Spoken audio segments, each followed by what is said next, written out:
प्रभु के पवित्र नाम की स्तुति हो। एक बार फिर हम प्रभु के कदमों में आए। आज के दिन के लिए हम आत्मिक भोजन खाने जा रहे हैं। जैसे हम प्रभु का पवित्र वचन जो हमारा आत्मिक भोजन है, आप लोगों को हम भेज रहे हैं। फिर एक बार आज के ध्यान के लिए सुबह के समय में पहला पतरस उसका 2 अध्याय उसका 9 वचन, 1 पीटर चैप्टर 2 वर्स 9। पर तुम एक चुना हुआ वंश और राज का धारी, याजकों का समाज और पवित्र लोग और परमेश्वर की निज प्रजा हो, इसलिए कि जिसने तुम्हें अंधकार में से अपनी अद्भुत ज्योति में बुलाया है, उसके गुण प्रकट करो। आमीन। इधर में परमेश्वर का प्रेरित पतरस प्रभु की पवित्र कलीसिया को कुछ नाम देता है। जैसे हमने पढ़ा है, सबसे पहले वो कहता है कि तुम चुना हुआ वंश। हमने आपको चुने हुए वंश के बारे में बताया है रोज का रोटी में। फिर दूसरी बात वो कहता है कि तुम राजपदधारी हो। वो भी हमने आपको बताया है कि राजपदधारी यानी प्रभु के साथ राज करने वाले राजा। फिर तीसरी बात इधर में ये लिखा है कि तुम याजकों का समाज। और मैंने आपको बताया कि याजक किसको कहते हैं और याजक कौन सी गोत्र के थे, लेवी गोत्र के। और हारून याजक सबसे पहले था और उनके बच्चे भी। और याजक क्या करते थे? परमेश्वर के मंदिर में सेवा करते थे। उनको प्रभु ने स्पेशल अपने लिए चुनकर अलग किया था। अभी उसके बाद हमने देखा है पवित्र कौम। तो मैंने आपको बताया कि पवित्र कौम कैसे हमको बना दिया है। हम तो पवित्र कौम नहीं थे, हम तो अशुद्ध लोग थे।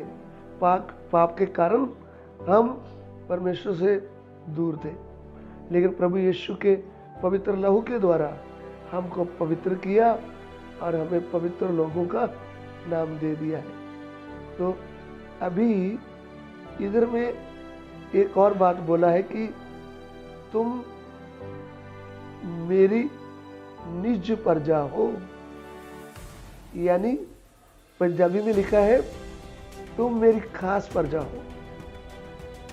जैसे हम समझने के लिए कोई व्यक्ति हमारे साथ ज़्यादा क्लोज रहता है तो हम उसके साथ दिल की बात खोलते हैं। चाहे वो पति पत्नी की उदाहरण हो, चाहे फिर अपने फ्रेंड की, दोस्त की बात हो। तो ऐसा प्रभु हमें एक दोस्त की तरह, एक खास प्रजा बोल रहा है कि तुम मेरे खास लोग हो। तो आप ध्यान दीजिए, हम तो खास लोग नहीं थे। जब अफेसियों की पत्री हम 2 का 11 वचन देखते हैं तो उधर में पौलुस अन्य जाति का नाम हमको देता है। अफेसियन चैप्टर 2 वर्स 11। इस कारण स्मरण करो कि तुम जो शरीर रीति से अन्य जाति हो और जो लोग शरीर में हाथ के किए हुए खतने वाले कहलाते हैं, वह तुमको खतना रहित कहते हैं। देखिए इधर में प्रभु की कलीसिया जो इफिसस में रह रही थी, उनको पतरस पौलुस बोलते हैं कि तुम तो पहले अन्य जाति थे और खतना रहत परमेश्वर का जो निजी लोग थे वो थे इस्राएली लोग। इस वचन को आप समझ रहे हैं तो निर्गमन की पुस्तक उसका 19 अध्याय उसका 5 वचन, एक्सोडस चैप्टर 19 वर्स 5। इसलिए अब यदि तुम निश्चय मेरी मानोगे और मेरी वाचा का पालन करोगे तो सब लोगों में से तुम ही मेरा निज धन ठहरोगे। समस्त पृथ्वी तो मेरी। हालेलुया। तुम मेरा निजी धन यानी मेरा खास लोग होंगे।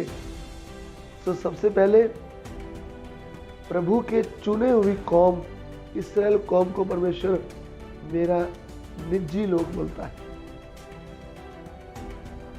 फिर प्रभु यीशु के अनुग्रह के द्वारा, प्रभु यीशु के क्रूस पर प्राण देने के कारण हम लोग जो अन्य जाति थे, हम जो परमेश्वर से बहुत दूर थे, हम जो उसके बैरी थे, हमें पवित्र लहू के द्वारा, यीशु मसीह के पवित्र लहू के द्वारा हमको परमेश्वर के निकट आने का मौका मिला है और हमें नाम दे दिया है, तुम मेरी निज प्रजा हो। सो प्रभु के नाम की स्तुति हो। हम अभी उनके स्पेशल लोग हैं।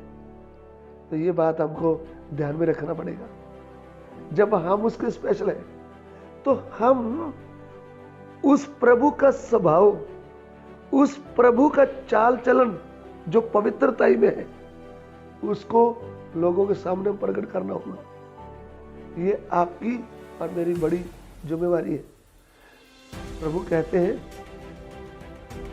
तुम जगत की ज्योति हो, तो तुम्हारा ज्योति मनुष्यों के सामने चमके और तुम्हारे भले काम देख करके लोग स्वर्गीय पिता की बढ़ाई करेंगे। प्रभु के नाम की स्तुति।